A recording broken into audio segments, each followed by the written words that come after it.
এক ভদ্রলোক নিজের স্ত্রী এবং সন্তানকে নিয়ে চিড়িয়াখানায় গিয়েছেন। বাঘ, ভাল্লুক এবং অন্যান্য জন্তু জানোয়ার দেখার পর গেলেন বানরের খাঁচায়। সেখানে গিয়ে তিনি বানরকে একটি কলা দিলেন।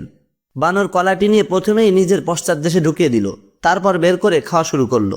ভদ্রলোক এতে ভীষণ অপমানিত বোধ করলেন। তিনি ভাবলেন, বাচ্চারা চিড়িয়াখানায় আসে, তারা কি শিখবে? তিনি গেলেন চিড়িয়াখানার পরিচালকের কাছে, গিয়ে বললেন, আপনারা কি শিখিয়েছেন বাদুরকে? বাচ্চাদের সামনে লজ্জা পেতে হয়। পরিচালক তাকে একটু শান্ত করে নিয়ে গেলেন বাদরের খাঁচার সামনে, গিয়ে বললেন, ও এমনই করে স্যার, ওর একবার যা শিক্ষা হয়েছে এরপর থেকে আর অন্য কিছু ভাববারই পারে না। ভদ্রলোক বলল, কেন, কি হয়েছিল ওর? এটা বড় করুণ কাহিনী স্যার, বড়ই করুণ।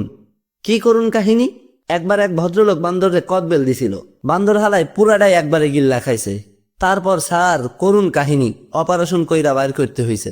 সেই থেকে বান্দরটারে যাই খাইতে দেন, খাওয়ানোর আগে পাছায় মাপ দিয়া দেহে বাইর হইব কিনা। যদি দেহে বাইর হইব তাইলে খায়।